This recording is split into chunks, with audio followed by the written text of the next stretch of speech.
بسم اللہ الرحمن الرحیم۔ یہ ہمارا C S S Islamic studies کا سلیبس ہے، انگلش میں ٹاپک ہے۔ جو آج کے لیکچر کا ٹاپک ہے وہ ہے Quranic guidance on good governance. ہم چونکہ اردو میں کر رہے ہیں تو اردو میں آج کے ہمارے ٹاپک کا نام ہے اچھے طرز حکمرانی کے لیے قرآنی تعلیمات۔ سب سے پہلے ہم دیکھتے ہیں کہ قرآنی نظریات سیاست کیا ہے۔ قرآنی نظریات سیاست نہایت واضح اور قابل عمل ہے۔ اس کے ساتھ ساتھ قیام امن و امان اور عدل و انصاف کا واحد ذریعہ بھی یہ ہے۔ آج دنیا 2 مرتبہ جنگ کی بھٹی میں گزرنے کے بعد بھی جنگی خطرات سے دوچار ہے، اور افق پر جنگ کے کالے کالے بادل تیسری مرتبہ پھر نمودار ہونے شروع ہو گئے ہیں، جس کی وجہ کوئی ڈھکی چھپی ہوئی نہیں ہے۔ انسانیت مختلف ازم میں بٹ کر رہ گئی ہے، اور ہر گروہ دوسرے سے سبقت لے جانے کی خواہش رکھتا ہے۔ اس سیاسی تفوق کی خواہش نے انسان کو بالکل درندہ بنا کر رکھ دیا ہے۔ قانون سازی کے اختیارات انسان نے سنبھال کر اپنے ہم جنسوں کے لیے عرصہ حیات تنگ کر دیا ہے۔ ہمیں دیکھنا یہ ہے کہ قرآن حکیم ان سیاسی مسائل کا کیا حل تجویز کرتا ہے جنہوں نے انسانیت کو ہلاکت کے گڑھے کے کنارے سے لا کر کھڑا کر دیا ہے۔ نزول قرآن کے وقت بھی انسانیت ان سے ملتے جلتے مسائل سے دوچار تھی، تو فرمایا کنتم علی شفا حفرۃ من النار فانقذکم منہا، تم آگ کے گڑھے کے بالکل کنارے پہنچ چکے تھے تو تم کو اللہ تعالیٰ نے اس سے نکالا۔ اقتدار اعلیٰ کیا ہے؟ قرآن مجید کے سیاسی نظریات میں اہم ترین اقتدار اعلیٰ کا نظریہ ہے۔ اس کی روح سے اقتدار اعلیٰ کسی انسان کے سپرد نہیں کیا گیا ہے، کیونکہ یہ ظلم و جہول اتنی بڑی ذمہ داری کا متحمل نہیں ہو سکتا ہے۔ مقتدر اعلیٰ اسی ذات حقیقی کو قرار دیا گیا ہے جو نہ صرف خالق کائنات ہے بلکہ کائنات کی ربوبیت بھی اسی کے لیے مسلم ہے۔ یہی ذات عقائد و اعمال، تدبیر و سیاست، دستور و قانون کا سرچشمہ ہے۔ اقتدار اعلیٰ کے لیے قرآن مجید نے نہایت جامع لفظ ملکوت استعمال کیا ہے، جس کے ذریعے واضح کیا گیا ہے کہ دنیا کی ہر چیز اللہ کے ہی زیر اقتدار ہے۔ من بیدہ ملکوت کل شیء، وہ کون سی ہستی ہے جس کے زیر اقتدار تمام چیزیں ہیں۔ دوسرے موقع پر بھی مقتدر اعلیٰ کی پاکی اور بے عیبی ان الفاظ میں بیان کی گئی ہے، فَسُبْحَانَ الَّذِي بِيَدِهِ مَلَكُوتُ كُلِّ شَيْءٍ، وہ ذات پاک ہے جس کے زیر اقتدار تمام چیزیں ہیں۔ یہی نہیں کہ روئے زمین ہی کی چیزیں اس کے زیر تصرف ہوں، بلکہ آسمان پر بھی اسی کا حکم جاری و ساری ہے۔ كَذَلِكَ نُرِي إِبْرَاهِيمَ مَلَكُوتَ السَّمَاوَاتِ وَالْأَرْضِ، ہم نے اسی طرح ابراہیم کو آسمان اور زمین کے اقتدار اعلیٰ کے عجائبات کا نظارہ دکھایا۔ قرآن مجید میں اس مقتدر اعلیٰ کو مختلف ناموں سے یاد کیا گیا ہے۔ ان ناموں کو اسماء حسنی فرمایا گیا ہے۔ رب العالمین اور رب العرش العظیم اس کے نام ہیں۔ کہیں الملک القدوس، الملک الحق اور الملک الناس کے ناموں سے اسے یاد کیا گیا ہے۔ احکم الحاکمین اور خیر الحاکمین کے الفاظ بھی اسی مقتدر اعلیٰ کا اظہار کرتے ہیں۔ قرآن مجید نے مملکت کے لیے الملک کا لفظ استعمال کیا ہے۔ رقبے کے اعتبار سے یہ مملکت نہ صرف عرضی ہے بلکہ مشرق سے مغرب تک اور شمال سے لے کر جنوب تک داخل ہونے کے علاوہ اس میں آسمان اور زمین کے درمیان جو کچھ ہے سب داخل فرمایا ہے۔ فرمایا وَلِلَّهِ الْمَشْرِقُ وَالْمَغْرِبُ، مشرق اور مغرب اللہ ہی کا ہے، اور فرمایا لِلَّهِ مُلْكُ السَّمَاوَاتِ وَالْأَرْضِ، زمین اور آسمان کی بادشاہت اللہ ہی کے لیے ہے۔ اور تبارک الذی لہ ملک السماوات والارض وما بینہما، برکت والا ہے وہ جس کے لیے آسمانوں اور زمین اور ان کے درمیان کی تمام چیزوں کی بادشاہت ہے، اور یہ بادشاہت وقتی اور عارضی نہیں ہے۔ فَلِلَّهِ الْآخِرَةُ وَالْأُولَى، دنیا اور آخرت اللہ ہی کے لیے ہے۔ الحکم کے لفظ سے قرآن حکیم اسلامی حکومت مراد لیتا ہے۔ حکومت کا حقدار بھی خداوند تعالیٰ ہی ہے۔ ان الحکم الا للہ، حکومت کسی کا حق نہیں ہے سوائے اللہ کے۔ دوسری جگہ فرمایا لم یکن لہ شریک فی الملک، حق کی حکومت میں کوئی شریک نہیں ہے، بس وہی ایک ہی ہے۔ اقتدار اعلیٰ کی خصوصیات کون سی ہونی چاہیے؟ قرآن مجید مقتدر اعلیٰ کی چند خصوصیات کا بھی ذکر کرتا ہے جو اسے دیگر حکمرانوں سے ممتاز کرتی ہیں۔ ان میں وحدت اقتدار، حیات ابدی، قدرت کاملہ اور سطوت و جبروت بہت اہم ہیں، جن پر قرآن مجید نے بہت زور دیا ہے۔ وحدت اقتدار کیا ہے؟ قرآنی اقتدار اعلیٰ کی اہم ترین خصوصیت اس کا واحد ہونا ہے۔ مقتدر اعلیٰ ہر حیثیت میں منفرد و یکتا ہے، نہ صرف ذاتی بلکہ صفاتی لحاظ سے بھی اس کا کوئی ثانی نہیں۔ لیس کمثلہ شیء، اس کے مانند کوئی بھی چیز نہیں ہے۔ حکومت و اقتدار صرف اللہ تعالیٰ کی ذات کے ساتھ مخصوص ہے۔ ان الحکم الا للہ، حکومت صرف اللہ کے لیے ہے، اور پھر اس کی حکومت میں کوئی شریک اور ساجی نہیں ہے۔ لم یکن لہ شریک فی الملک، کوئی بھی حکومت میں اس کا شریک نہیں ہے۔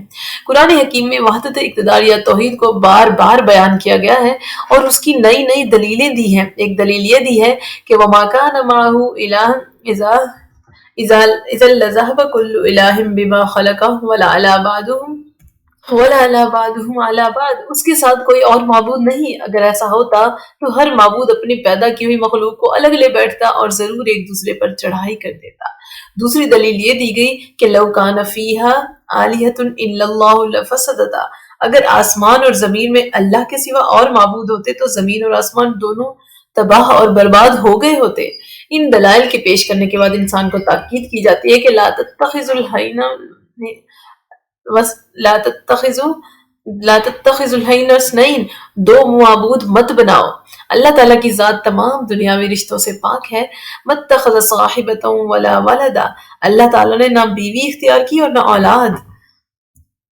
حیات ابدی، دوسری جو خصوصیت ہے مقتدر اعلیٰ کی وہ ہے حیات ابدی، ہمیشہ کی زندگی۔ اقتدار اعلیٰ کی ایک اور خصوصیت اس کا غیر فانی ہونا ہے کہ وہ کبھی مرے ہی نہ، جس کی نہ کوئی ابتدا ہے اور نہ انتہا۔ اسی صفت کے اظہار کے لیے قرآن مجید میں الحی القیوم کے الفاظ استعمال ہوئے ہیں۔ غیر اسلامی اقتدار میں سب سے بڑا نقص یہ ہے کہ وہ آئے دن بدلتا رہتا ہے، اور اس میں ابدیت تو درکنار دنیا ہی کا ساتھ دینے کی سکت نہیں ہے۔ نظام عدل میں ہم آہنگی اور یکسانیت پیدا کرنے کے لیے ایسے اقتدار کی ضرورت ہے جو ازل سے ابد تک، ابتدا سے انتہا تک قائم رہے۔ قرآن مجید کو یہ فخر حاصل ہے کہ اس نے اس ضرورت کو پورا کر دیا۔ اس کے پیش کردہ نظریے کے مطابق اقتدار اعلیٰ ہمیشہ سے ہے اور ہمیشہ رہے گا، اسی سے نظام عالم کی بقا اور فنا وابستہ ہے۔ للہ الامر من قبل و من بعد، یہی وجہ ہے کہ اس نظام میں ایک تسلسل اور ہم آہنگی پائی جاتی ہے، اور اس کے قوانین بالکل اٹل ہیں جن میں کسی قسم کے رد و بدل کی کوئی گنجائش نہیں۔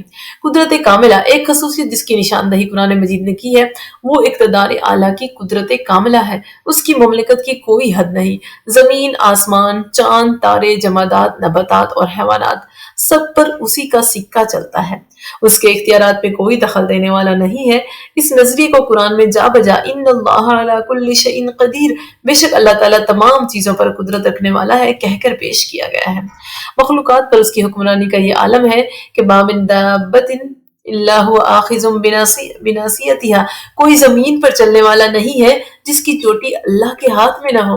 فرشتوں کو اس کی تسبیح و تحلیل میں دن رات مشغول رہنے کے سوا کوئی چارہ نہیں، اور وہ بغیر اجازت یا حکم کے اتر نہیں سکتے۔ ما تتنزل الا باذن ربک، اے نبی فرشتے تیرے پروردگار کے حکم کے بغیر نہیں اترتے۔ تنزل الملائکۃ والروح فیہا باذن ربہم، شب قدر میں فرشتے اور روح الامین اپنے پروردگار کی اجازت سے اترتے ہیں۔ قرآن حکیم کے اقتدار اعلیٰ کو الوحیت کے ساتھ ساتھ ربوبیت کے اختیارات بھی حاصل ہیں۔ وہ خلاق عالم ہے اور اس کا حکمران اور روزی رساں بھی وہی ہے۔ یہ زمین اور آسمان نہ صرف اس کے زیر تصرف ہیں بلکہ ان کا پیدا کرنے والا اور ان کو نیست و نابود میں لانے والا بھی وہی ہے۔ فرمایا الا لہ الخلق والامر، خبردار ہو جاؤ کہ پیدا کرنا اور حکومت کرنا اسی کے لیے مخصوص ہے۔ اس کے اختیارات اسی دنیا تک محدود نہیں ہیں بلکہ اس دنیا کی تباہی کے بعد بھی مالک یوم الدین ہوگا، اور قیامت کے دن تمام بادشاہوں سے پوچھے گا کہ لمن الملک اليوم، آج بادشاہت کس کی ہے؟ کس میں یا رائے جواب ہوگا کہ اس کا جواب دے، تو خود ہی وہ جواب دے گا کہ للہ الواحد القہار۔ قرآن مجید میں اللہ تعالیٰ کی قدرت کے متعلق مزید بیان کیا گیا ہے کہ حکمرانی میں اپنی مرضی کے مطابق کام کرتا ہے، کسی کو اس کے حکم میں چوں چرا کرنے کی مجال نہیں ہے۔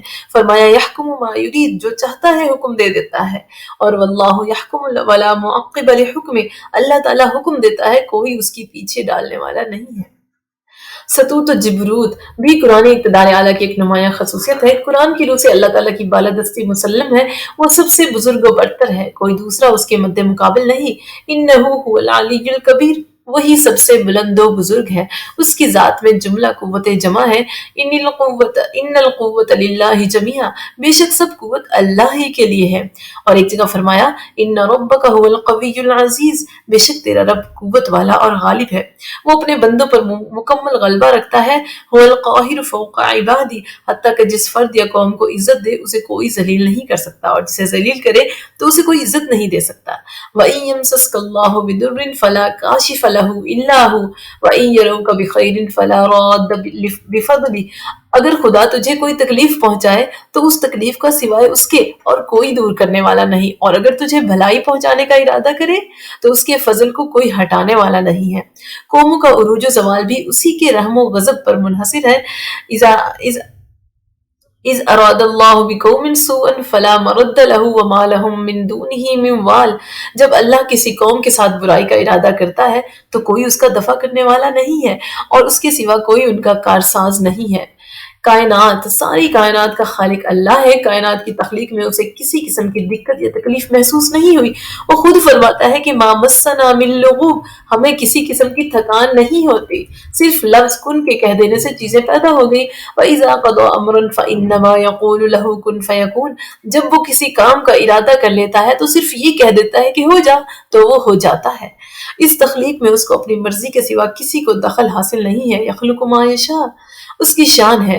صرف اس نے کائنات کو پیدا ہی نہیں کیا بلکہ جیسے کہ نیست سے ہست میں لانے والا وہی ہے، اسی طرح ہست سے نیست کرنے والا بھی وہی ہوگا۔ اللہ یبدأ الخلق ثم یعیدہ ثم الیہ ترجعون. اللہ ہی مخلوق کو اب پہلی بار پیدا کرتا ہے، پھر اسے دوبارہ پیدا کرتا ہے، پھر تم سب اس کی طرف لوٹائے جاؤ گے۔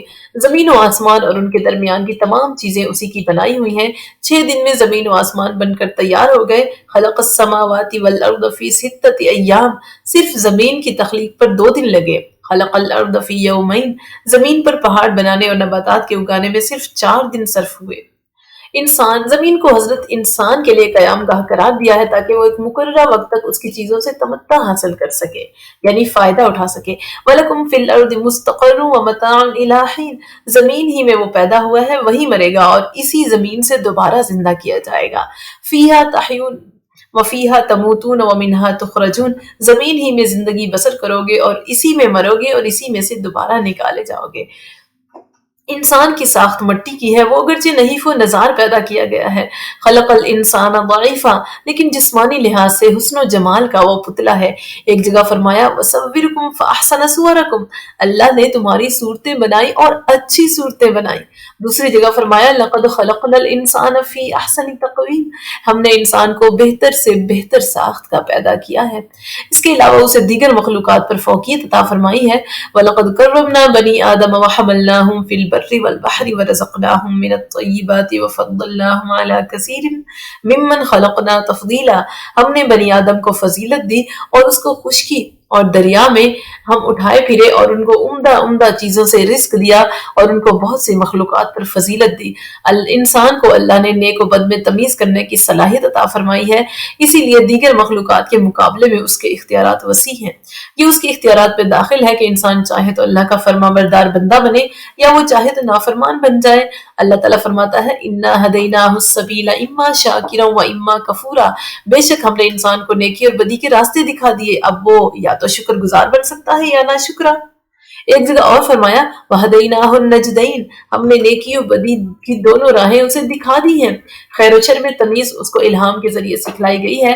فَأَلْهَمَهَا فُجُورَهَا وَتَقْوَاهَا، انسان کے دل میں گناہ اور پرہیزگاری ڈال دی گئی ہے۔ انسان کی یہی عظمت تھی جس کے پیش نظر اسے خلیفۃ اللہ فی الارض بنایا گیا۔ اس کے اس تقرر پر ملائکہ نے ان لفظوں میں احتجاج کیا کہ اتجعل فیہا من یفسد فیہا ویسفک الدماء، کیا آپ روئے زمین پر ایسی مخلوق کو خلافت دیں گے جو فتنہ و فساد برپا کرے گی اور خون ریزی کرے گی؟ لیکن جب انسان اور فرشتوں کی علمیت اور صلاحیت کا مقابلہ ہوا تو فرشتوں کو شکست ہوئی۔ دنیا نے انسانوں کے بہت سے درجے مقرر کر دیے ہیں، ادنا اور اعلیٰ کی تفریق پیدا کر دی ہے، لیکن قرآن مجید نے انسانوں کی 2 ہی قسم کی گروہ بندی کی ہے، ایک مومن اور دوسرا کافر۔ حسب نسب، مال دولت کے ذریعے باہمی امتیاز کو محمل قرار دیا گیا ہے۔ شریف ترین انسان قرآن مجید کی روح سے وہ ہے جو اللہ سے سب سے زیادہ ڈرتا ہے۔ جو لوگ قرآن کی بتائی ہوئی چند باتوں کا اقرار کر لیتے ہیں وہ مومنین کے زمرے میں داخل ہو جاتے ہیں۔ وہ کیا باتیں ہیں جن کو مان لینے کا مطالبہ کیا ہے؟ وہ ان الفاظ میں ہے آمن الرسول بما انزل الیہ من ربہ والمؤمنون کل آمن باللہ وملائکتہ وکتبہ ورسلہ لا نفرق بین احد من رسلہ وقالوا سمعنا واطعنا غفرانک ربنا والیک المصیر۔ جو کتاب رسول اللہ پر نازل ہوئی اس پر رسول اللہ خود اور دیگر تمام مومنین ایمان لائے ہیں۔ ان مسلمانوں میں سے ہر ایک اللہ پر، اس کے فرشتوں پر، اس کی کتابوں پر اور اس کے بھیجے ہوئے پیغمبروں پر ایمان لایا ہے۔ ان کا کہنا ہے کہ ہم پیغمبروں کی حقانیت میں کوئی فرق نہیں سمجھتے۔ وہ کہتے ہیں کہ خداوند ہم نے تیرے احکام سنے، ہم ان کی اطاعت کرتے ہیں، تو ہمیں بخش دے، ہم سب کو تیرے ہی پاس لوٹ کر آنا ہے۔ لیکن صرف زبان سے ایمان لانا کافی نہیں ہے، بلکہ ایمان کی تکمیل اس وقت ہوتی ہے جب اس کے ذریعے انسان میں ثابت قدمی کی صفات حمیدہ پیدا ہو جائیں۔ اس امر کی طرف قرآن مجید نے ان الفاظ میں اشارہ کیا ہے: احسب الناس ان یترکوا ان یقولوا آمنا وهم لا یفتنون۔ کیا لوگ اس خام خیالی میں مبتلا ہیں کہ وہ صرف اس بات کے کہہ دینے پر کہ ہم ایمان لائے چھوڑ دیے جائیں گے اور ان کی آزمائش نہیں کی جائے گی؟ قرآن کریم نے مومنین کی بلند کرداری اور اعلیٰ خلقی پر بہت زور دیا ہے۔ اس کے حصول کے لیے چند قانونی پابندیاں بھی عائد کی ہیں اور زیادہ تر اخلاقی بندشوں میں انہیں جکڑ دیا گیا ہے۔ توحید کے ذریعے ان میں ریاکاری اور نمائش کو بے خوبن سے اکھاڑ پھینکا گیا ہے۔ ان مومنین کی پہچان یہ بتائی گئی ہے کہ جب اللہ کا نام لیا جاتا ہے تو ان کے دل کانپ اٹھتے ہیں، جب قرآنی آیات تلاوت کی جاتی ہیں تو ان کے ایمان میں اضافہ ہو جاتا ہے۔ مومنین اپنے پروردگار پر بھروسہ کرتے ہیں، نماز پابندی سے پڑھتے ہیں اور اللہ کی راہ میں خرچ کرتے ہیں۔ جہاد اور ہجرت کو مومنین کی علامت بتایا گیا ہے۔ ان کے علاوہ جو لوگ مہاجرین کو پناہ دینے والے اور مہاجرین کی مدد کرنے والے ہیں انہیں بھی مومنین کے زمرے میں داخل کیا گیا ہے۔ فرمایا: والذین آمنوا وہاجروا وجاہدوا فی سبیل اللہ والذین آووا ونصروا اولئک المؤمنون حقا۔ جو لوگ ایمان لائے اور انہوں نے ہجرت کی اور راہ خدا میں جہاد کیا اور جنہوں نے مسلمانوں کو پناہ دی اور ان کی مدد کی، وہی سچے مومن ہیں۔ خلافت کیا ہے؟ مومنین خلافت عرضی کے مستحق ہیں۔ اللہ کی ہمیشہ سے یہ سنت رہی ہے کہ اپنے نیک بندوں ہی کو اپنے نیابت کے فرائض سپرد کرتا ہے۔ فرمایا: وعد اللہ الذین آمنوا منکم وعملوا الصالحات لیستخلفنہم فی الارض کما استخلف الذین من قبلکم۔ اللہ نے مومنوں اور نیکوکاروں سے یہ وعدہ کیا ہے کہ وہ ان کو زمین میں حاکم بنائے گا، جس طرح کہ تم سے پہلے لوگوں کو خلافت تفویض کی۔ جیسا کہ پہلے بتایا جا چکا ہے کہ اقتدار اللہ کے پاس ہے، لیکن انسان کو اس نے خلافت سے سرفراز فرمایا ہے۔ ان الارض للہ یورثها من یشاء من عبادہ۔ زمین اللہ ہی کی ہے، وہ اپنے بندوں میں سے جسے چاہتا ہے وارث بنا دیتا ہے۔ اس وارث کے متعلق بھی وضاحت کر دی گئی ہے: ان الارض یرثها عبادی الصالحون۔ زمین کی خلافت کے وارث صرف میرے نیک بندے ہی ہیں۔ فرائض کیا ہے؟ عوام کے دنیاوی مفادات اور دینی مصالح کا خیال رکھنا اس خلافت کے فرائض میں داخل ہے۔ فتنہ و فساد کا انسداد، عدل و انصاف کا قیام، معاشرے کی اصلاح، قانون الہی کی حفاظت اور اس کا اجرا، باغیوں کی سرکوبی خلافت کے فرائض ہے۔ اب ہم ان میں سے ہر ایک فریضے کو الگ الگ دیکھتے ہیں۔ قیام امن خلافت عرضی کے فرائض میں اہم ترین فریضہ امن و امان کا قیام ہے، جس کے بغیر صحیح معنوں میں حکومت کا تصور بھی نہیں کیا جا سکتا۔ قرآن مجید میں مختلف طریقوں سے امن کی اہمیت بیان ہوئی ہے۔ حضرت ابراہیم علیہ السلام بڑے محترم بشان پیغمبر تھے۔ بنائے کعبہ اور آبادی مکہ کے فرائض کی انجام دہی کے بعد اس شہر کے لیے جو دعا کرتے ہیں وہ یہ ہے: رب اجعل ھذا البلد آمنا وارزق اہلہ من الثمرات۔ خداوند اس شہر کو امن کی جگہ بنا دے اور اس کے باشندوں کو میوہ جات کے ذریعے روزی دے۔ اس کے علاوہ بنی اسرائیل سے جن باتوں کا عہد لیا گیا ان میں سے ایک یہ بھی تھی کہ لا تسفکون دماءکم، کہ تم خون ریزی نہیں کرو گے۔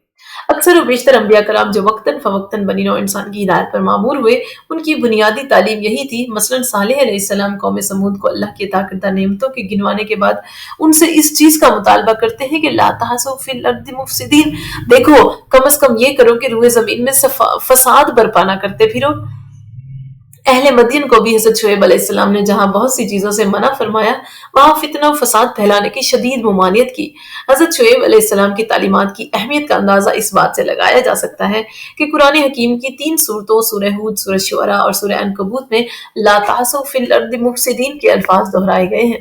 اس کے علاوہ قرآن مجید میں فتنہ کو قتل سے بھی زیادہ سخت جرم قرار دیا گیا ہے۔ فرمایا: الفتنۃ اشد من القتل، اور جہاد کا واجب کرنا اس وقت تک مسلمانوں پر ہے جب تک کہ فتنہ ختم نہ ہو جائے، جڑ سے ختم نہ ہو جائے۔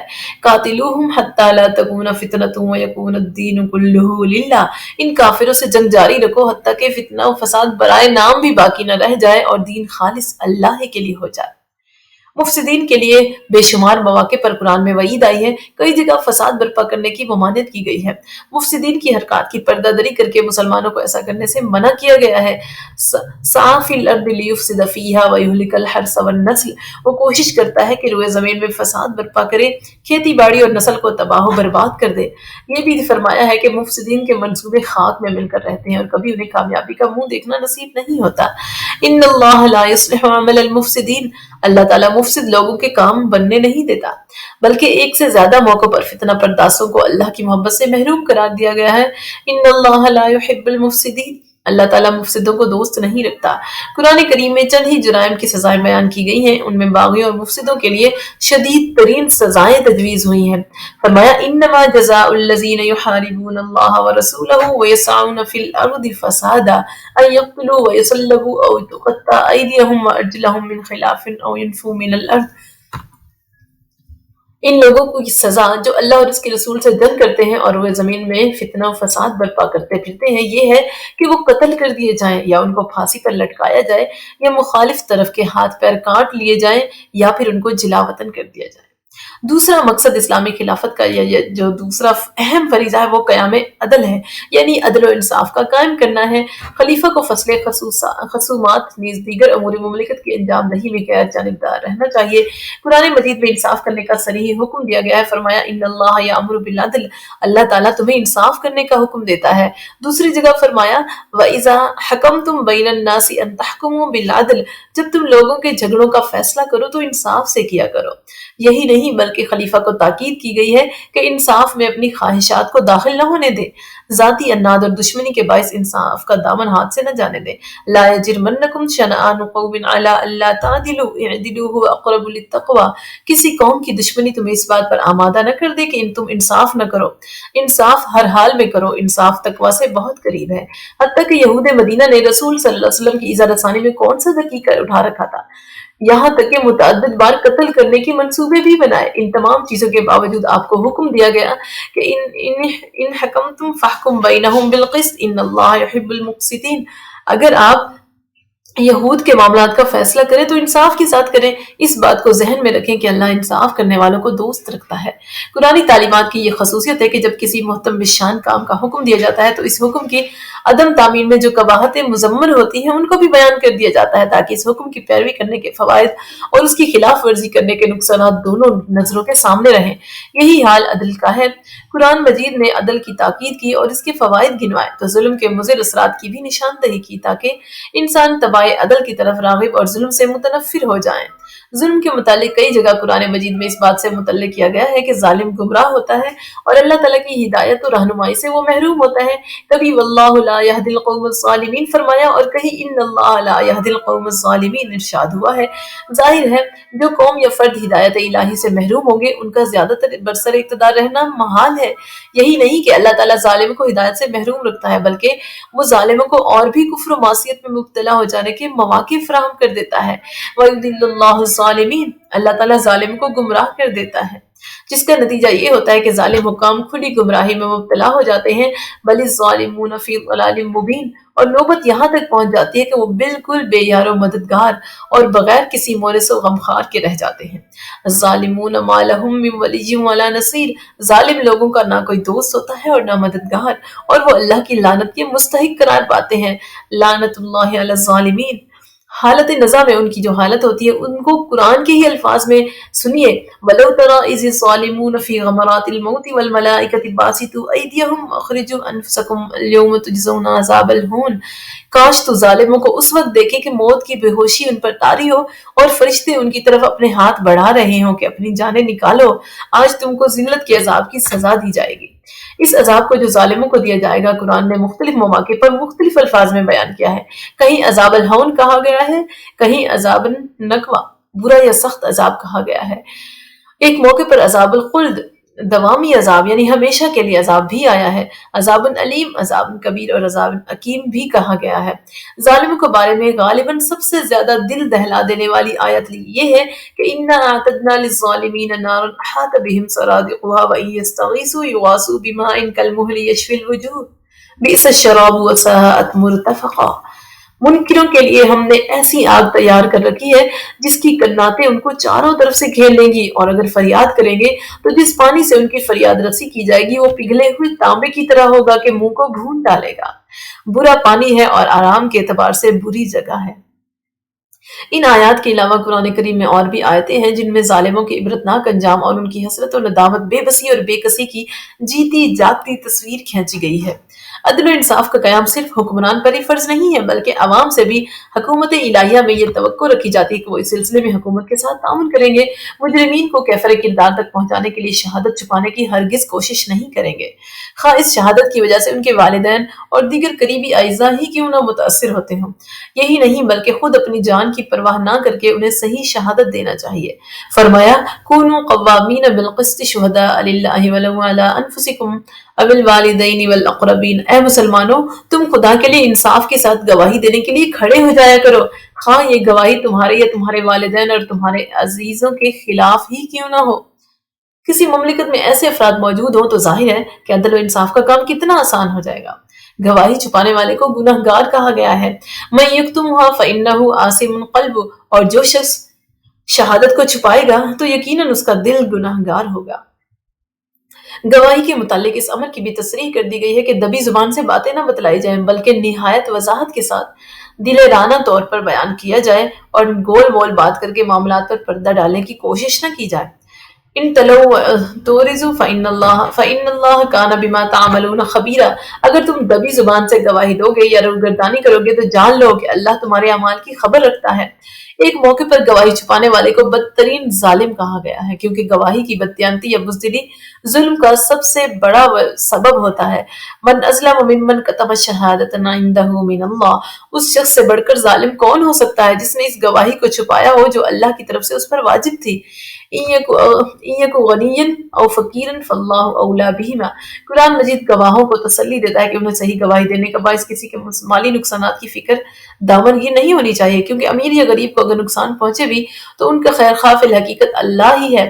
اس لیے یہ سمجھ کر کسی غریب کو سچی شہادت کی وجہ سے نقصان پہنچ جائے گا، شہادت کو چھپانا غلط ہے۔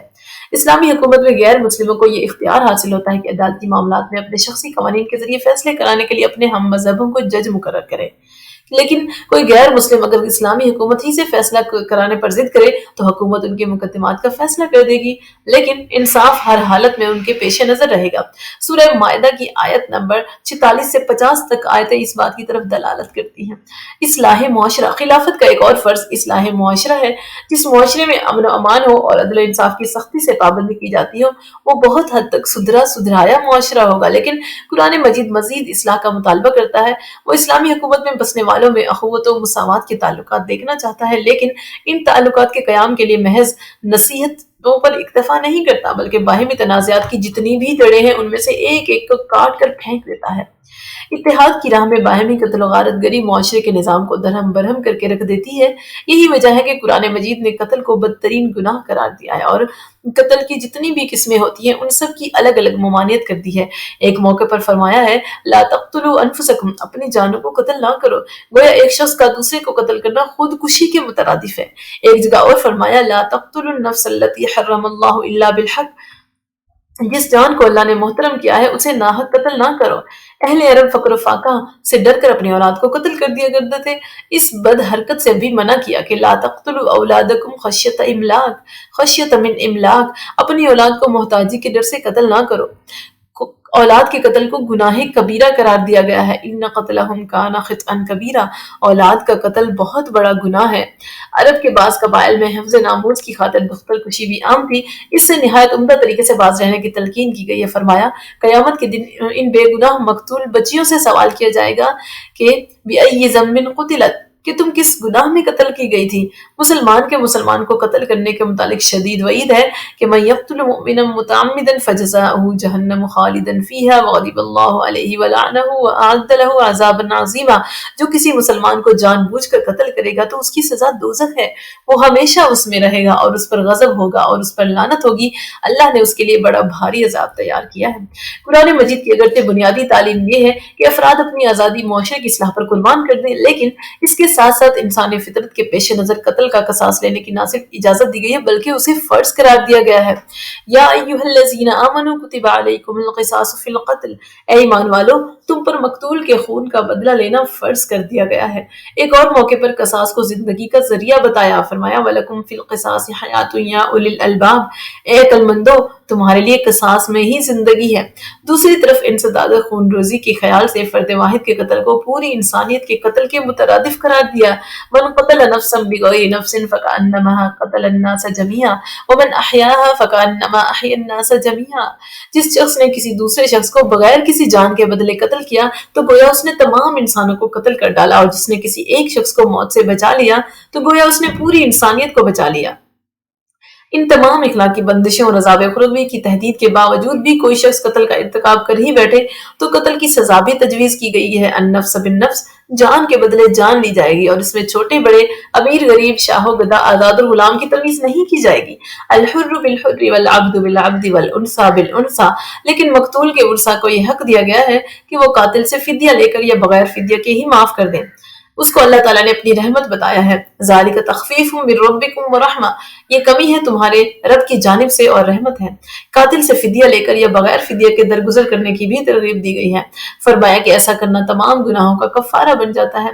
مقتول کے ورثاء دیت پر رضامند ہو جائیں تو قاتل کو چاہیے کہ دیت کی ادائیگی میں لیت لال سے کام نہ لے اور نہایت حسن و خوبی کے ساتھ اس کی ادائیگی کر دے۔ حکم ہوا فمن عفی لہ من اخیہ شیء فاتباع بالمعروف واداء الیہ باحسان، پھر جس کے لیے اس کی بھائی کی طرف سے کچھ معاف کر دیا جائے بس اس کو خوبی کے ساتھ پیروی کرنا ہے اور اس کو خوبی کے ساتھ دیت ادا کرنا ہے۔ پھر مقتول کے ورثاء کو بھی تنبیہ کی گئی ہے کہ دیت وصول کرنے کے بعد قاتل کو پریشان نہ کریں، اور اگر ایسا کریں گے تو وہ دردناک عذاب کے مستحق ہوں گے۔ فمن اعتدی بعد ذلک فلہ عذاب علیم، جو شخص اس کے بعد بھی زیادتی کرے گا تو اس کو دردناک عذاب دیا جائے گا۔ قتل بالخطا کے متعلق قرآن مجید کا حکم ہے کہ اگر مقتول اسلامی مملکت کا باشندہ ہو تو خواہ مسلم ہو یا غیر مسلم، دیت ادا کرنے کے علاوہ کسی مسلمان غلام یا لونڈی کو بھی آزاد کرے۔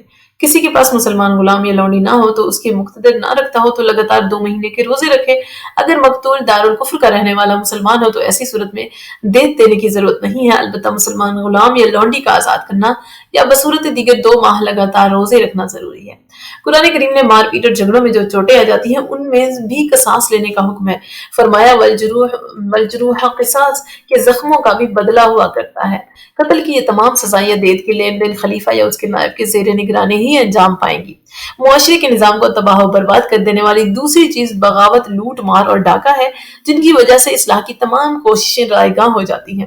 قرآن مجید اسلامی حکومت کو ایسے لوگوں سے نمٹنے کے لیے وسیع اختیارات دیتا ہے اور ان کے لیے سخت سے سخت سزائیں تجویز کرتا ہے۔ فرمایا انما جزاء الذین یحاربون اللہ ورسولہ ویسعون فی الارض فسادا ان یقتلوا او یصلبوا او تقطع ایدیہم وارجلہم من خلاف او ینفوا من الارض، ان لوگوں کی سزا جو اللہ اور اس کے رسول سے لڑتے ہیں اور زمین میں فساد پھیلانے کے لیے بھاگے بھاگے پھرتے ہیں، یہی ہے کہ وہ قتل کر دیے جائیں یا سولی پر چڑھا دیے جائیں یا ان کے ہاتھ پاؤں آمنے سامنے کاٹ دیے جائیں یا انہیں جلا وطن کر دیا جائے۔ سربراہ مملکت کو ڈاکوؤں کے لیے ان 4 میں سے کوئی ایک سزا دینے کا اختیار ہے: قتل، پھانسی، ہاتھ پیر کاٹنا یا جلا وطنی۔ یہ باغی اگر اسلامی حکومت کی فوج کشی سے پہلے ہی تائب ہو کر ہتھیار ڈال دیں تو انہیں کوئی سزا نہیں دی جائے گی۔ اس کی دلیل یہ ہے کہ الا الذین تابوا من قبل ان تقدروا علیہم فاعلموا ان اللہ غفور الرحیم، اگر تمہارے ان پر قابو پانے سے پہلے وہ توبہ کر لیں تو یاد رکھو کہ اللہ تعالیٰ بہت بخشنے والا اور بڑا مہربان ہے۔ چوری بھی معاشرتی نظام کو ابتر کر دیتی ہے۔ جس معاشرے میں چوریاں عام ہوں اس میں کسی اصلاحی کوشش کا بار پانا ممکنات میں سے نہیں ہے۔ یہی وجہ ہے کہ جرائم جن کی سزا قرآن مجید نے بتلائی ان میں سے ایک چوری بھی ہے۔ چوری کی سزا یہ بتائی گئی ہے کہ والسارق والسارقۃ فاقطعوا ایدیہما جزاء بما کسبا نکالا من اللہ، چور خواہ مرد ہو یا عورت ہو اس کے ہاتھ پیر کاٹ ڈالو، یہ بدلہ ہے اس چیز کا جو انہوں نے کیا اور اللہ کی طرف سے سزا ہے۔ کتنی رقم کے چرانے کو ہم سرقہ کہیں، یہ چیز قرآن مجید نے اسلامی حکومت کے سربراہ کی ثوابدید پر چھوڑ دی ہے۔ اس امر کی وضاحت کر دی ہے کہ اگر سارا سال سارق کے قبضے سے ضائع ہو جائے تو اسے تاوان نہیں لیا جائے گا، کیونکہ ہاتھ کا کاٹا جانا ہی چوری اور مال کے ضائع کر دینے کے سزا ہے۔ اگر مسروقہ مال اس کے قبضے میں ہو تو البتہ اسے لے لیا جائے گا۔ معاشرے کو تباہ و برباد کرنے والی ایک اور چیز فحاشی اور عیاشی ہے۔ جس معاشرے کے افراد میں زنا اور بدکاری عام ہو تو اس کی اصلاح کی کیا توقع کی جا سکتی ہے؟ یہی وجہ ہے کہ قرآن نے زنا پر اخلاقی اور قانونی دو طرح کی بندشیں عائد کی ہیں اور ان کی خرابیوں کو بار بار گنوایا ہے، عذاب آخرت سے ڈرایا ہے۔ لیکن اس کے باوجود اگر کوئی شخص زنا کا مرتکب ہو ہی جائے تو اس کے لیے سزا مقرر کی ہے جس کا اجرا اسلامی حکومت کے فرائض میں داخل ہے۔ زنا کی ممانعت کے متعلق قرآن کریم میں بے شمار آیات ملتی ہیں جن میں اس کو بدترین گناہ قرار دیا گیا ہے۔ وَلَا تَقْرَبُوا الزِّنَا إِنَّهُ كَانَ فَاحِشًا وَسَاءَ سَبِيلًا، زنا کے قریب بھی نہ پھٹکو، بے شک زنا بڑی بے حیائی اور بری راہ ہے۔ اللہ کے نیک بندوں کی صفات میں ایک صفت یہ بتلائی ہے کہ لا یزنون، وہ زنا کا ارتکاب نہیں کرتے۔ مسلمان عورتیں جو اسلام لائیں تو ان سے اس طرح عہد لینے کا سربراہ مملکت کو حکم دیا گیا ہے کہ لا یسرقن ولا یزنین ولا یقتلن اولادہن، کہ وہ چوری نہیں کریں گی اور زنا نہیں کریں گی اور اپنی اولاد کو قتل نہیں کریں گی۔ زنا کی سزا یہ ہے الزانی الزانیۃ والزانی فجلدوا کل واحد منها مئۃ جلدہ، زانی مرد اور زانی عورت میں سے ہر ایک کو 100 درے لگاؤ۔ یہ بھی بتایا گیا ہے کہ سزا دینے یا درے لگانے میں کسی قسم کی نرمی نہ برتی جائے، اور یہ بھی حکم دیا گیا ہے کہ درے سر عام لگائے جائیں۔ وَيَشْهَدُ عَذَابُهَا طَائِفَةٌ مِّنَ الْمُؤْمِنِينَ، یعنی ان کی سزا کے وقت مومنوں کی ایک جماعت موجود ہو۔ لونڈیوں اور غلاموں کو نصف سزا دی جائے گی، یعنی 50 درے لگائے جائیں گے۔ اتنی سخت سزا کے اجرا کے لیے قرآن نے تمام احتیاطی تدابیر اختیار کر لی ہیں۔ زنا کے لیے کم از کم 4 عینی گواہ ہونے لازمی ہیں، یعنی جنہوں نے اپنی آنکھوں سے دیکھا ہو۔ فرمایا وَاسْتَشْهَدُوا علیہن اربعۃ منکم، ان بدکار عورتوں پر 4 گواہوں کی گواہی لو۔ قرآن مجید بہتان کے لیے بھی سزا بتلاتا ہے۔ بہتان محبت اور اخوت کی راہ میں ایک بہت بڑی چٹان ہے۔ جب تک آپس میں بہتان اور افتراء بازی کا سلسلہ جاری ہے، اخوت اور بھائی چارگی کا وجود ممکن ہی نہیں ہے۔ اس سلسلے میں قرآن مجید میں تنبیہ و تحدید کا طریقہ اختیار کیا ہے۔ ان کو دنیاوی ذلت اور اخروی عذاب سے ڈرایا گیا ہے، لیکن جو لوگ اس کے باوجود باز نہ آئیں ان کے لیے سزا متعین ہوئی ہے۔ فرمایا ان الذین یحبون ان تشیع الفاحشۃ فی الذین آمنوا لهم عذاب علیم فی الدنیا وفی الآخرہ، جو لوگ یہ چاہتے ہیں کہ مومنین کے متعلق بے حیائی کی باتیں مشہور کر دیں تو ایسے لوگوں کے لیے دنیا اور آخرت میں دردناک عذاب ہے۔ دوسری جگہ اس چیز کو اور زیادہ سخت الفاظ میں بیان کیا گیا ہے کہ ان الذین یرمون المحصنات الغافلات المؤمنات لعنوا فی الدنیا والآخرہ ولہم عذاب عظیم، جو لوگ پاک باز اور بے خبر عورتوں پر بہتان باندھتے ہیں ان پر دنیا اور آخرت میں لعنت ہوگی اور ان کے لیے بڑا عذاب ہوگا۔ ایک اور جگہ بہتان ترازی کو اسم مبین کہا گیا ہے۔ اس کے باوجود کوئی شکی القلب اس حرکت سے باز نہ رہے تو اسلامی حکومت کو حکم دیا گیا ہے کہ ایسے شخص کو معاشرے کی اصلاح کی خاطر سزا دی جائے۔ بہتان لگانے والوں کی سزا قرآن کریم نے یہ بتائی ہے کہ والذین یرمون المحصنات ثم لم یأتوا بأربعۃ شہداء فاجلدوہم 80 جلدۃ ولا تقبلوا لهم شہادۃ ابدا اولئک هم الفاسقون، جو لوگ پاک دامن عورتوں پر تہمت لگائیں پھر اس پر 4 گواہ نہ لائیں تو تم ان کو 80 کوڑے لگاؤ اور کبھی بھی ان کی گواہی قبول نہ کرو، اور یاد رکھو کہ یہی لوگ بدکار ہیں۔ گویا جو شخص کسی پر بہتان باندھے گا تو اسلامی حکومت اس شخص کو سزا دینے سے پہلے یہ موقع دے گی کہ وہ اپنے دعوے کے ثبوت میں 4 چشمدید گواہ پیش کرے تاکہ زنا کا الزام ثابت ہو جائے۔ اگر وہ مقررہ وقت کے اندر ایسا نہ کر سکا تو اسے 80 کوڑوں کی سزا بھی دی جائے گی اور پھر اس کا نام گواہوں کی فہرست سے ہمیشہ کے لیے خارج کر دیا جائے گا۔ قرآن کریم آخر وقت تک اصلاح اور درستی کے مواقع دیتا ہے، بہتان لگانے والے بھی اس سے مستثنی نہیں ہیں۔ ان کے لیے فرمایا الا الذین تابوا من بعد ذلک واصلحوا فان اللہ غفور رحیم، لیکن اگر بہتان ترازی کرنے والے اس کے بعد توبہ کر لیں اور راہ راست پر آ جائیں تو اللہ تعالیٰ بہت معاف کرنے والا اور بڑا رحم والا ہے۔ قمار بازی اور شراب خوری بھی معاشرے کی اب طریقہ باعث بنتے ہیں۔ قرآن کریم ان کو شیطانی کام قرار دے کر ان سے پرہیز کرنے کی تاکید کرتا ہے اور بتاتا ہے کہ انسانی فلاح و بہبود بغیر ترک خمر و میسر کے ممکن نہیں ہے۔ اس کی وجہ یہ بتائی گئی ہے کہ ان چیزوں کے ذریعے باہمی عداوت اور بغض فروغ پاتے ہیں اور انسان اپنے حاکم اعلیٰ کی فرما برداری سے غافل ہو جاتا ہے۔ یا ایھا الذین آمنوا انما الخمر والمیسر والانصاب والازلام رجس من عمل الشیطان فاجتنبوه لعلکم تفلحون انما یرید الشیطان ان یوقع بینکم العداوۃ والبغضاء فی الخمر والمیسر ویصدکم عن ذکر اللہ وعن الصلاۃ فہل انتم منتہون۔ اے ایمان والو، شراب اور جوا ناپاک اور شیطانی کام ہے، تم ان سے بچتے رہو تاکہ تم فلاح پاؤ۔ شیطان تو بس یہی چاہتا ہے کہ شراب اور جوئے میں سے تم کو پھنسا کر تمہارے درمیان عداوت اور نفرت ڈالے اور تم کو اللہ کی یاد و نماز سے روک دے، تو کیا تم رکنے والے ہو؟ قرآن کریم نے ان جرائم کی سزا مقرر نہیں کی ہے اور اس کو اسلامی حکومت کی ثوابدید پر چھوڑ دیا ہے تاکہ وقت کے تقاضے کے مطابق مجرموں کو سزا دی جائے۔ یہی وجہ ہے کہ خلفائے راشدین کے دور میں شراب خوروں کو دورے کی سزا بھی دی گئی اور قید بھی کیا گیا۔ اسلامی حکومت کو اصلاح معاشرہ کے سلسلے میں یہ بھی فرض ہے کہ دیکھیں لوگ ناپ تول میں کمی تو نہیں کرتے، ایسے لوگوں کے لیے قرآن نے شدید وعید دی ہے اور اسی فتنہ و فساد کا ایک بڑا سبب بتایا ہے۔ حضرت شعیب علیہ السلام نے اپنی قوم کو نصیحت کرتے ہوئے فرمایا وَأَوْفُوا الْكَيْلَ وَالْمِيزَانَ بِالْقِسْطِ تَبْخَسُوا النَّاسَ أَشْيَاءَهُمْ وَلَا تَعْثَوْا فِي الْأَرْضِ مُفْسِدِينَ۔ ناپ تول کو انصاف کے ساتھ پورا کیا کرو اور لوگوں کو ان کی چیزیں کم نہ دو اور زمین میں فساد پھیلاتے نہ پھرو۔ کم تولنے والوں کے لیے خرابی اور بربادی کی خبر سنائی ہے۔ وَيْلٌ لِّلْمُطَفِّفِينَ فرمایا ہے اس جرم کی سزا بھی حکومت وقت پر چھوڑ دی گئی ہے۔ اس کے علاوہ خیانت سے باز رکھنا بھی اسلامی حکومت کا فرض ہے۔ قرآن کریم نے امانت کی واپسی کے لیے صریح حکم دیا ہے ان اللہ یامرکم ان تؤدوا الامانات الی اہلھا۔ اللہ تعالیٰ تمہیں حکم دیتا ہے کہ امانتیں ان کے مالکوں کو لوٹا دو۔ خیانت کرنے والوں کو شدید ترین عذاب کی دھمکی دی ہے، ان کو خدا کی دوستی سے محروم قرار دیا گیا ہے۔ اس جرم کی سزا بھی قرآن حکیم نے نہیں بتلائی۔ قانون کی حفاظت اسلامی حکومت کے فرائض میں سے ایک فرض یہ ہے کہ اقتدار اعلیٰ کے بتائے ہوئے قوانین کی پابندی کرے اور کاروبار مملکت کو اس کے مقرر کردہ قوانین کے مطابق چلائے۔ فرمایا من لم يحكم بما انزل اللہ فاولئک هم الفاسقون۔ جو لوگ اللہ کے نازل کردہ قوانین کے مطابق حکمرانی نہیں کرتے وہ لوگ بدکار ہیں۔ اولئک هم الکافرون واولئک هم الظالمون بھی فرمایا ہے۔ اسی لیے خلیفہ پر اسلامی قوانین کی حفاظت فرض ہے اور ان کے مطابق خصومات کا فیصلہ کرے اور انہی کی روشنی میں امور مملکت کو انجام دے۔ پہلے اسلامی قانون کے متعلق کچھ وضاحت ضروری ہے۔ ان قوانین کا اولین اور اہم ترین ماخذ قرآن کریم ہے، لیکن ایسے مسائل جن کے متعلق قرآن میں کوئی واضح حکم نہ ہو تو پھر آپ صلی اللہ علیہ وسلم کا قول و فعل قانون کی حیثیت رکھتا ہے۔ قرآن مجید نے خود کئی بار اس رسول کی اطاعت پر زور دیا ہے، اطیعوا اللہ واطیعوا الرسول۔ اس کے علاوہ بے شمار ایسی آیتیں ہیں جن سے آپ صلی اللہ علیہ وسلم کے قول و فعل کی اہمیت پر روشنی پڑتی ہے اور جن کی تعمیل مسلمانوں پر ضروری قرار دی گئی ہے۔ فرمایا مثلا وما ينطق عن الهوى ان هو الا وحی یوحى۔ رسول صلی اللہ علیہ وسلم اپنی طرف سے کوئی بات نہیں کہتے بلکہ آپ کی زبان سے جو کچھ بھی نکلتا ہے وہ وہی ہے۔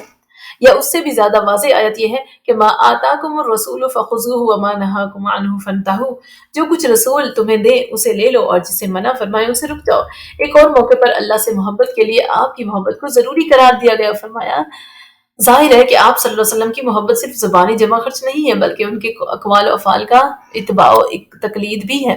احادیث کو اسلامی قوانین کا ماخذ سمجھنے کا نتیجہ یہ ہے کہ قانون سازی کے وسیع میدان کھل جاتے ہیں اور نہ صرف قوانین کا علم حاصل ہوتا ہے بلکہ جس نہج پر اسلامی قوانین وضع کیے جانے چاہیے اس سے بھی واقفیت حاصل ہوتی ہے، جن میں قیاس و اجتہاد خاص طور پر شامل ہے، جن کے عملی نمونے تک احادیث کے ذریعے رسائی حاصل ہوتی ہے۔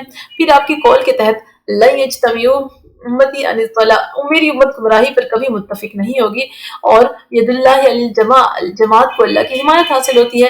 اجماع امت بھی بطور قانون سازی کے ایک ذریعہ ہمارے سامنے آ جاتا ہے۔ اس طرح اسلامی قوانین کے 4 ماخذ ہیں: کتاب اللہ، احادیث، اجماع اور قیاس۔ اسلامی حکومت کے فرائض یہ ہیں کہ شریعت کے قوانین کی تبلیغ بھی کی جائے۔ جو لوگ اسلامی دستور حیات پر یقین نہیں رکھتے ان کو اس کے قبول کر لینے کی ترغیب دی جائے، لیکن جبر و اکراہ سے نہیں، بلکہ اس کا بہترین طریقہ یہ ہے کہ خلفاء اور عمال حکومت اسلامی شاعر کا نمونہ بن جائیں اور دیکھنے والوں کے لیے اسلام کا جیتا جاگتا مجسمہ ہوں۔ اور جو لوگ مومن ہیں ان کو اسلامی شریعت کی تعلیم دینا اور اسلامی قوانین سے وقف کرانا بھی اسلامی حکومت کا فرض ہے۔ امر بالمعروف اور نہی عن المنکر کا یہی مفہوم ہے۔ کفر کا انسداد، ایسے باغی جو حدود مملکت میں رہتے ہیں ان کے ساتھ اسلامی حکومت کو کیا رویہ اختیار کرنا چاہیے، اس کے متعلق قیام امن اور اصلاح معاشرہ کے تحت ہم دیکھ چکے ہیں۔ اب دیکھنا یہ ہے کہ ایسے لوگ جو حدود مملکت کو نقصان پہنچانے کے پیچھے پڑے رہتے ہیں ان کے متعلق قرآن کریم مملکت اسلامیہ کے سربراہ کو کیا ہدایات دیتا ہے۔ ایسی جنگ کو قرآن حکیم نے جہاد کا نام دیا ہے۔ فرمایا کتب علیکم القتال وهو کرہ لکم وعسى ان تکرہوا شیئا وهو خیر لکم وعسى ان تحبوا شیئا وهو شر لکم واللہ یعلم وانتم لا تعلمون۔ تم پر جہاد فرض کر دیا گیا ہے، خواہ وہ تمہارے لیے بار خاطر ہی ہو، یعنی تمہیں مشکل لگتا ہو۔ ممکن ہے کہ تم کو ایک چیز ناپسند ہو اور وہ تمہارے حق میں بہتر ہو، اور ممکن ہے کہ تم ایک چیز کو پسند کرو اور وہ تمہارے حق میں بری ہو، اور اللہ جانتا ہے اور تم نہیں جانتے۔ کفار کے ساتھ جہاد ہر حالت میں فرض نہیں۔ قرآن مجید نے اس چیز کو بالتصریح بیان کیا ہے کہ جو کافر اسلامی حکومت سے جنگ نہ کریں ان سے اسلامی حکومت کو نبرد آزما ہونا جائز نہیں۔ فَإِنِ اعْتَزَلُوكُمْ فَلَمْ يُقَاتِلُوكُمْ وَأَلْقُوا إِلَيْكُمُ السَّلَمَ فَمَا جَعَلَ اللَّهُ لَكُمْ عَلَيْهِمْ سَبِيلًا، اگر کفار تم سے کنارہ کش رہیں اور تم سے جنگ نہ کریں اور تمہاری طرف صلح کا ہاتھ بڑھائیں تو اللہ تعالیٰ نے تم کو ان سے جنگ کرنے کا راستہ نہیں دیا۔ مندرجہ ذیل حالات میں جہاد کا اعلان کرنا قرآن کی روح سے اسلامی حکومت پر فرض ہو جاتا ہے۔ پہلی حالت یہ ہے کہ جب کفار خود جنگ کا آغاز کریں اور اسلامی حکومت پر دھاوا بول دیں، لیکن ایسی صورت میں بھی اسلامی حکومت کو کافروں پر ناجائز زیادتی کرنے کی اجازت نہیں دی گئی۔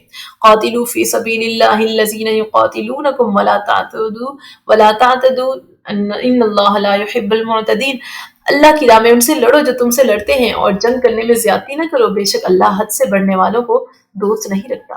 دوسرا، جن کافروں سے اسلامی حکومت کا عہد ہو اور وہ اس معاہدے کی خلاف ورزی کریں تو ان سے جنگ کرنا اسلامی حکومت کا فرض ہو جاتا ہے۔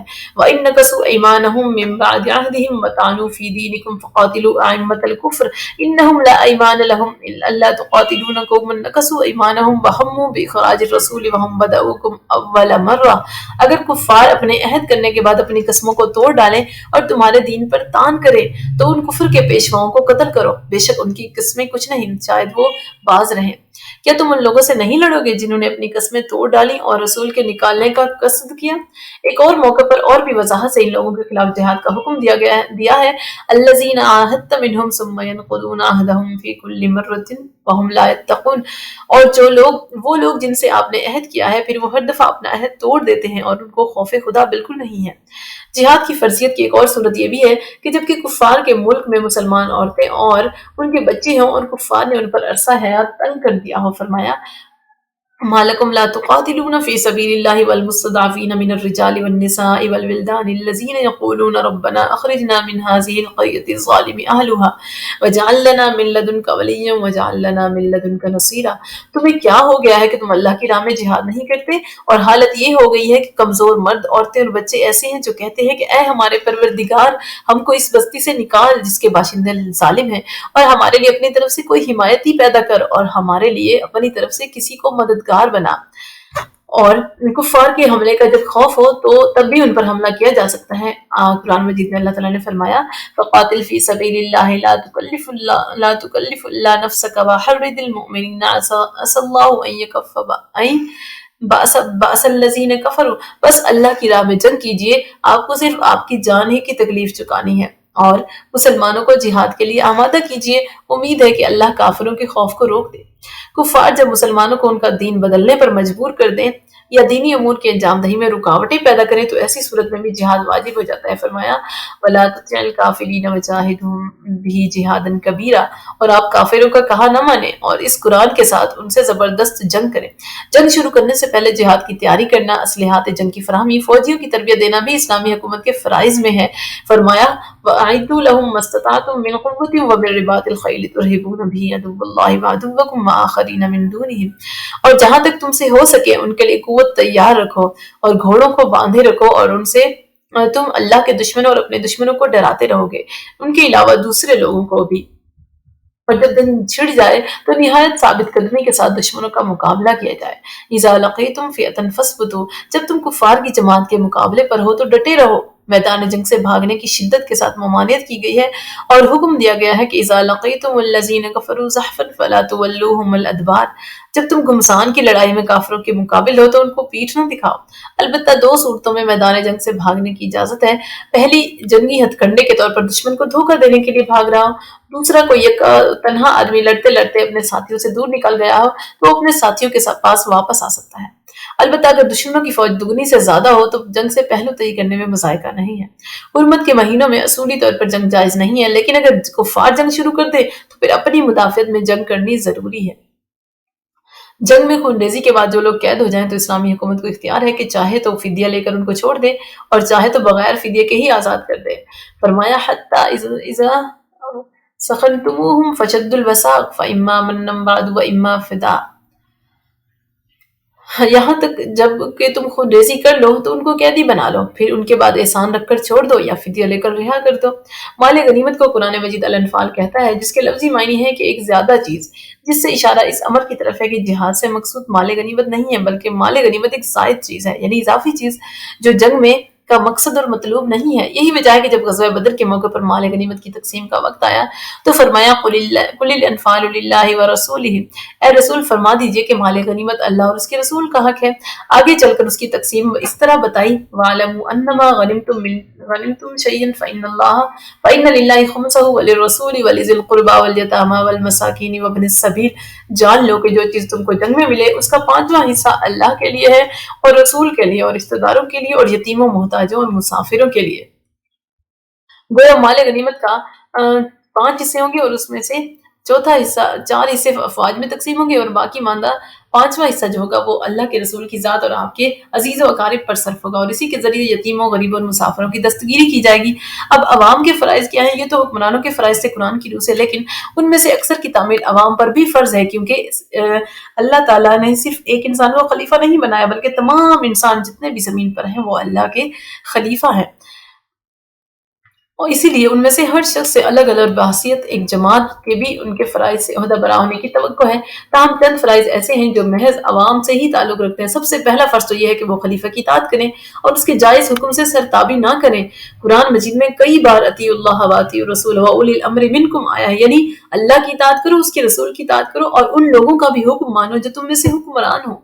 عوام پر دوسرا فرض یہ ہے کہ باہمی اتحاد کے ساتھ زندگی بسر کریں اور امن و امان قائم رکھیں، باہمی جھگڑوں کے ذریعے قومی مفاد کو نقصان نہ پہنچائیں، کیونکہ ایسا کرنے سے ان کی قوت کمزور ہو جائے گی۔ عوام کو تنبیہ کی جاتی ہے کہ لا تنازعوا فتفشلوا وتذهب ريحكم، آپس میں نہ جھگڑو تاکہ تم کمزور نہ پڑ جاؤ اور تمہاری ہوا نہ اکھڑ جائے۔ قرآن احکام میں کو بتایا گیا ہے کہ ان کی پابندی کے ذریعے حقیقی معنوں میں اتحاد پیدا ہو سکتا ہے۔ فرمایا وَاعْتَصِمُوا بِحَبْلِ اللَّهِ جَمِيعًا وَلَا تَفَرَّقُوا، اللہ کی رسی کو خوب مضبوطی کے ساتھ پکڑے رہو اور آپس میں تفرقہ نہ ڈالو۔ ان تاکیدوں کے باوجود اگر نزاع ہو جائے تو عوام کو حکم دیا گیا ہے کہ وہ خلیفہ یا اس کے مال کی طرف رجوع کریں اور قانون کو ہاتھ میں نہ لیں۔ تو قرآن کے الفاظ یہ ہیں فَإِن تَنَازَعْتُمْ فِي شَيْءٍ فَرُدُّوهُ إِلَى اللَّهِ وَالرَّسُولِ إِن كُنتُمْ تُؤْمِنُونَ بِاللَّهِ وَالْيَوْمِ الْآخِرِ، اگر تم کسی معاملے میں آپس میں جھگڑ پڑو تو اللہ اور اس کے رسول کی طرف رجوع کرو، اور اگر تم خدا اور قیامت کے دن پر ایمان رکھتے ہو۔ عوام پر اقتدار اعلیٰ کی جانب سے ایک اور فرض بھی عائد کیا گیا ہے، وہ یہ ہے کہ عوام اجتماعی اور مملکتی مفاد کو انفرادی مفاد پر ترجیح دیں۔ اس کے متعلق قرآن مجید میں کئی آیات ہیں، لیکن سب سے زیادہ واضح سورۃ توبہ کی یہ آیت ہے قُلْ إِنْ كَانَ آبَاؤُكُمْ وَأَبْنَاؤُكُمْ وَإِخْوَانُكُمْ وَأَزْوَاجُكُمْ وَعَشِيرَتُكُمْ وَأَمْوَالٌ اقْتَرَفْتُمُوهَا وتجارة تخشون كسادها ومساكن ترضونها أحب إليكم من الله ورسوله وجهاد في سبيله فتربصوا حتى يأتي الله بأمره والله لا يهدي القوم الفاسقين۔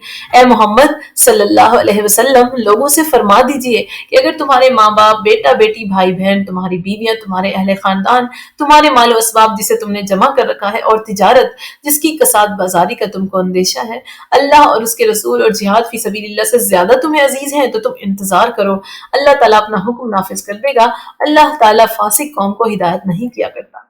اس آیت سے یہ بات بالکل واضح ہو جاتی ہے کہ خویش پروری اور اقربا نوازی اسلامی حکومت میں بدترین جرم ہے اور اس کا ارتکاب کرنے والوں کو فاسق کہا گیا ہے، اور ان کو متنبہ کیا گیا ہے کہ اللہ تعالیٰ جلد ہی ایسی قوم کے بارے میں حکم نافذ کرے گا۔